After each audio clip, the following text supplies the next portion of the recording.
Yo, what's up again mga kapwa riders? Yan, biyahe na naman tayo. So nakita nyo na siguro din sa intro kung ano yung mga pinaggagawa natin. Inalit si Victoria. Dami, di man eh. Oh, shoutout kay Emoy. Tsaka kay Joy Joy, shoutout. Ayan o, puti. Silaw na silaw eh. Sana all maputi, no? Shoutout kay Christopher De Leon. Ano, walang huli boy? Wala.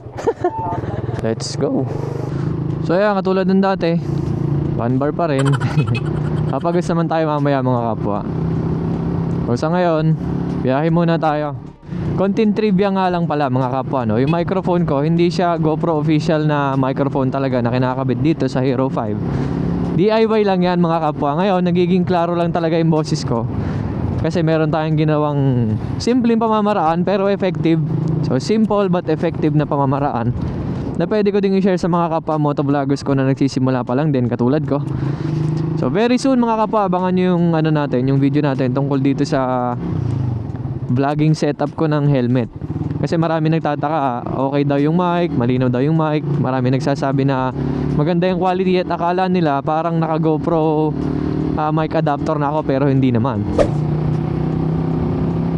So yun, may iba na tayo or dumiretso na tayo sa pag-uusapan natin para hindi na masyadong humaba yung video.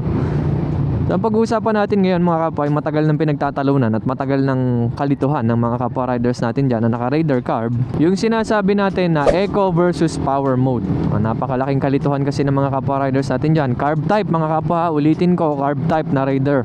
So matagal ng matagal ng pinagdedebatehan yan ng mga kapwa riders natin kahit sa comment sections. May mga nakikipagdebate tungkol dyan sa Eco versus Power. So sa ngayon, patutunayan natin at papaliwanag ko sa inyo kung bakit gano'n na nangyayari. So sa ngayon mga kapwa, pag-aaralan natin or i-demonstrate ko sa inyo, meron pang GPS. Sana connected ulit yung GPS kasi alam nyo naman, hindi ko alam kung connected yung GPS. Sana connected yung GPS para makita nyo yung pagbabago sa bilis kung meron. Yung pagbabago sa bilis kung meron at saka kung ano yung kaibahan ng Power at saka Eco mode. Sa pagkakaalala ko mga kapwa, na i-video ko na din to dati pero i-re-upload natin siya ngayon para mas maintindihan ng mga kapwa riders natin. So sa ngayon, mas maganda na yung setup natin kasi meron na akong helmet sa camera at mas makikita nyo na kung ano yung nadagdag sa bilis kung meron at saka kung totoo ba yung sinasabi nila na nakakatipid daw pag naka-Eco mode yung Raider 150 carb type. So mamaya makikita nyo yung test natin. Tatry ko siyang hindi naman i-top speed mga kapwa. Ang importante lang, hindi natin kailangan ng top speed ngayon. Ang importante, maipakita natin na gumagana yung RPM light natin na sinasabi, yung Eco at saka Power mode. Sana hindi umulan. So ayun na, magagasolina na tayo mga kapwa at magagalit na naman kayo, wala akong gasolina.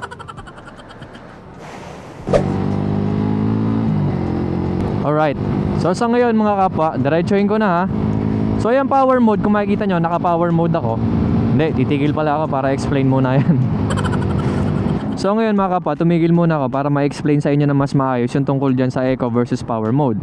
So alam naman natin sa Raider mga kapwa, meron niyang mode. Ipindutin mo yan, makikita mo may pagbabago, may lalabas dyan na Eco at saka Power mode. Sa past video natin, napag-usapan natin tungkol dyan sa Eco versus Power mode, na wala siya talaga nabibigay na significant changes sa performance ng makina natin. Kasi ang sabi ng iba, mas tipid daw pag Eco, mas malakas daw ang power, mas mabilis mo daw nakukuha yung top speed mo kapag naka-Power mode ka. Tapos pag naman daw naka-Eco, mabagal daw yung takbo para daw maganit. So hindi mga kapwa, hindi totoo yan. Ayan, binali ko na yung kasabihan na yan mga kapwa. Kasi unang-una sa lahat mga kapwa, Eco mode, hindi natin siya kayang patipiran kasi ang connection ng natin, ng makina natin, wala siyang connection sa carb. Kung makita nyo, wala siyang electronics na nakakabit sa carb natin. Ay grabe to. So balik tayo sa pinag-uusapan natin mga kapwa. Wala siyang electronics na nakakabit sa carb para i-lessen or bawasan yung konsumo ng gasolina natin. So ibig sabihin mga kapwa is hindi talaga totoo yung sinasabi natin na nakakatipid yung Eco mode. Ngayon doon naman tayo sa Power mode na sinasabi. Pag daw naka-power, mas mabilis daw natin nakukuha yung top speed, sabi ng iba mga kapwa. So ulitin ko lang mga kapwa. So wala siyang direct connection sa carb natin para palakasan yung gasolina, para palakasan yung hangin or etc. Para mabigyan natin ng mas malakas na power yung makina natin. Ngayon mga kapwa, isa na namang kamalian kasi ng kapwa riders natin. Akala, pag naka-power mode daw, mas mabilis daw nakukuha yung top speed.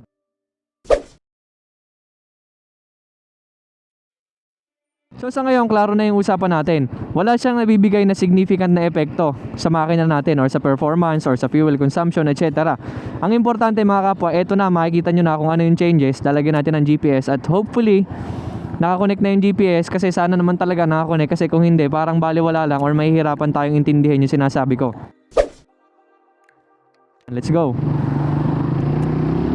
So, konting trivia lang din mga kapwa. Sabi ko kanina, ang eco mode, umiilaw siya kapag 4,500 RPM, magbi-blink siya. Tapos pag dumating na siya ng 5,500 RPM, steady na yung ilaw niya. Mas mataas na RPM pa sa 5,500, iilaw pa rin siya. Hindi katulad ng power mode, umiilaw lang siya sa 8,500 yata mga kapwa, kung hindi ako nagkakamali. Tingnan natin yan mamaya. So para wala tayong gulo mga kapwa, sisimulan natin siya sa from 60 kph, mag-full throttle ako, then aabangan natin siya mag 100. Para walang gulo, kasi pag nagsimula ako ng first gear, syempre mag-iiba yung release ko ng cambio, mag-iiba yung pagbitaw ko ng clutch, or etc. So para mabawasan yung variables natin, para kukunti lang yung pagbabasihan natin, takbo ko ng 6 speed, mali mga kapwa. Takbo ko ng 5th gear, tapos full throttle ko, antayin ko siya ma-reach ang 110 kph.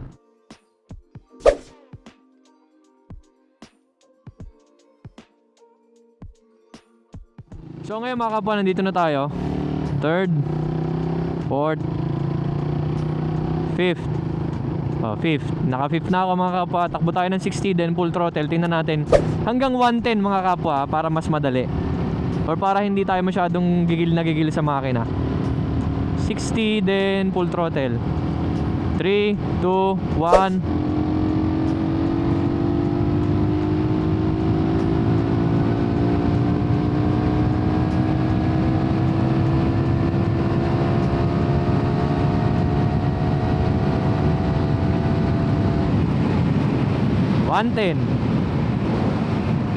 Power mode yan mga kapwa, naka power mode ako. So try natin yung eco mode.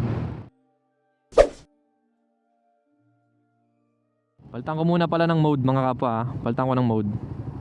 Yan, naka eco mode tayo ngayon mga kapwa. Eco mode. First gear, second gear, third gear, fourth gear, fifth gear. Then antayin ko lang mag 60, then full throttle tayo.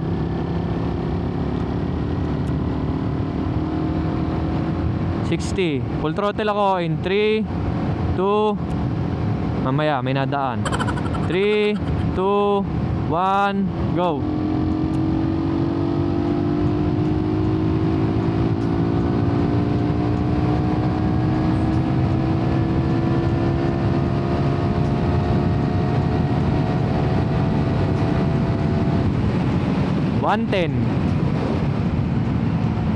Alright.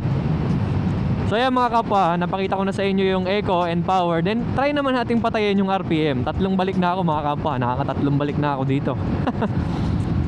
Try naman nating patayin yung RPM natin, or yung sinasabi natin na mode, i-off natin. Kasi dalawang mode yan, eco, power, then off mode yung isa. I-off mode ko na ngayon pa lang, para hindi na tayo pipindot doon. Ayan, naka-off na yung mode ko mga kapwa. So kahit anong RPM na na-reach mo, hindi pa mabubuhay yung RPM light mo.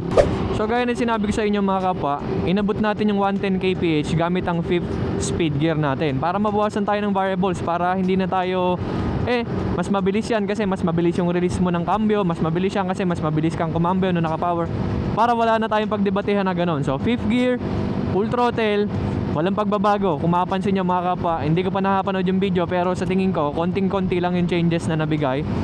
Or pag-uusapan din natin yung tungkol dyan sa slight changes or sa slight increase or slight decrease. Pag-uusapan natin yan mamaya. Basta ngayon, third mode or yung off mode, try natin siya ngayon. Off mode. Second gear, third, fourth, fifth. Antayin natin mag 60, then full throttle tayo.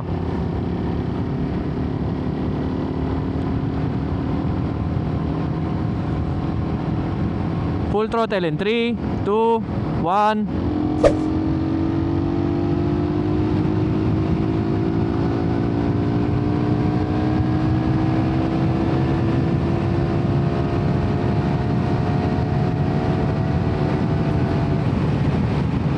110.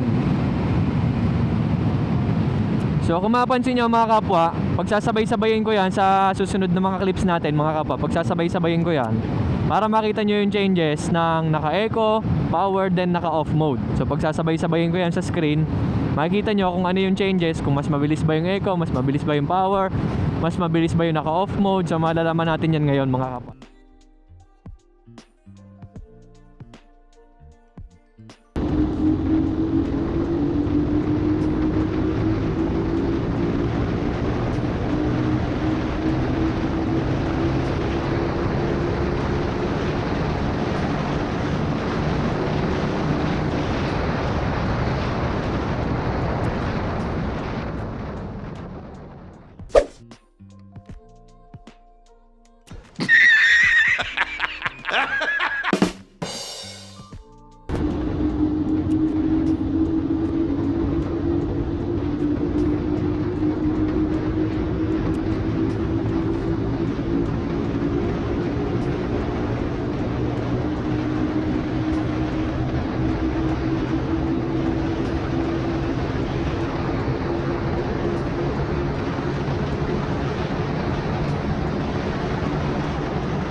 So yan mga kapwa, napanood nyo na yung clips at kung mapapansin nyo mga kapwa, talagang konting-konti lang yung changes. Well sa ngayon mga kapwa, ito prediction ko lang mga kapwa, kasi ngayon tumatakbo ko, ginagawa ko yung vlog ng dire-diretso, walang cut.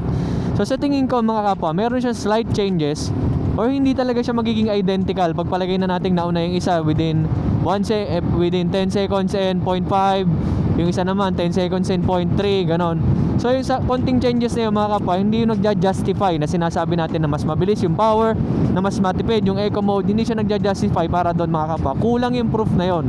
Kaya mga kapwa, ngayon napatunayan na natin na yung sinasabi natin na eco versus power mode ng carb type Raider 150 ay hindi totoo. Walang katotohanan na nakakatipid tayo sa eco mode. Walang katotohanan na mas malakas ang hatak kapag naka-power mode tayo. So dapat natin i-consider mga kapwa, the best way pa rin is pakiramdaman natin yung makina natin. Kung gusto natin ng best fuel efficiency, ano lang, chill lang tayo mag-drive. Huwag tayo masyadong aggressive sa RPM or sa silinyador. Huwag natin masyadong galitin yung makina. Kung gusto naman natin maximum performance, hindi natin siya laging bababad sa red line. Hahanapin natin yung pinakang right moment para mag-shift. Hahanapin natin yung the best or sweet spot na sinasabi natin para makuha natin yung maximum power at maximum speed na motor natin.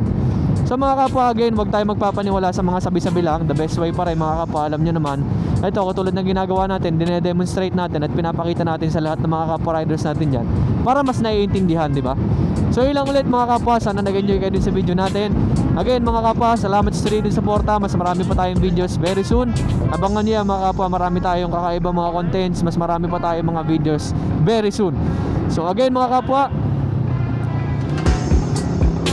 mukhang uulan na.